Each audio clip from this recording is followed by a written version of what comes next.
देखिए, हमारे देश का लाल छात्र जो यूक्रेन में रशिया की कार्रवाई में ख़त्म हुए हैं, उनको श्रद्धांजलि समाजवादियों लोगों ने आज यहाँ शहीद स्मारक पर दी है। साथ में हम ये भी कहना चाहेंगे कि जब वहाँ इतने हज़ारों बच्चे हमारे फंसे थे, अगर जो वक्त रहते उनकी मदद हो जाती तो शायद वो लाल आज जिंदा होता। लेकिन एक तरफ हमारे देश के प्रधानमंत्री, गृह मंत्री चुनाव कराने में व्यस्त हैं, इस वजह से उन्हें अपने देश के भविष्य की चिंता नहीं। देखिए, बड़ा दुख का विषय है।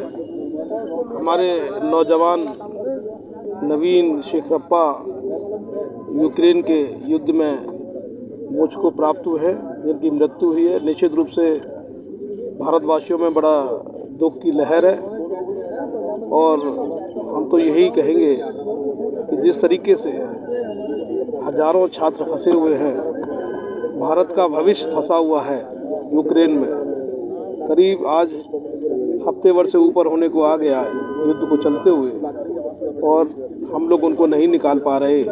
मेरा तो माननीय प्रधानमंत्री जी से यही निवेदन है कि सारे कामकाज छोड़कर यूक्रेन में फंसे भारतीय छात्रों को निकालने के लिए अपनी सारी एनर्जी लगा दें, ज़्यादा से ज़्यादा वहाँ सेवाएं पहुँचवाएँ और उन छात्रों को निकालें, जिससे कि हम लोग अपने छात्रों को, अपनी धरोहर को बचा पाएँ।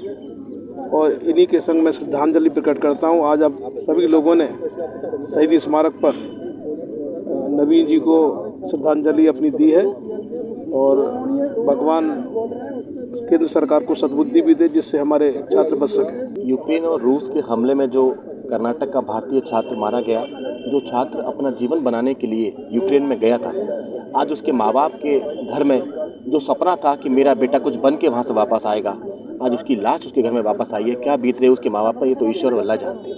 लेकिन सबसे बड़े दुख का विषय ये है कि जहाँ देश के प्रधानमंत्री चुनाव प्रचार में व्यस्त हैं, रैलियाँ करने में व्यस्त हैं, जहाँ उन बच्चों को जो फंसे हुए हैं, अपना जीवन और मृत्यु की शैया पर लेटे हुए हैं, उनकी तरफ कोई देखने को तैयार नहीं है, उनकी तरफ ध्यान देने को तैयार नहीं है। केवल वाहवाही लूटने का काम देश के लोग कर रहे हैं। हम ये पूछना चाहते हैं लोगों से, सवालिया निशान उनके ऊपर समाज पार्टी लगाना चाहती है कि आखिर उनके प्रति क्या संवेदनाएं, क्या सोचा है उनके प्रति, और जो छात्र वहां पर फंसे हुए हैं अभी भी, उनके प्रति क्या योजनाएं, क्या उन्होंने अपनी योजना बनाई और क्या उन्होंने इंप्लीमेंट दिया सिवाय चुनाव प्रचार की। करूँगा भाई नवीन जी को और उनके परिवार को ऐसे दुख की घड़ी में, जब हम लोग सब उनके साथ खड़े हुए हैं, लेकिन भारतीय गवर्नमेंट जो है वो बिल्कुल भी निष्क्रिय रूप से, पूरी तरह निष्क्रिय हो गई है। वरना हमारे भाई को बचाया जा सकता था, और जितने भाई बहन रुके हुए हैं, मेरी गवर्नमेंट से यही अपील है कि उनको निकालने की कोशिश करें।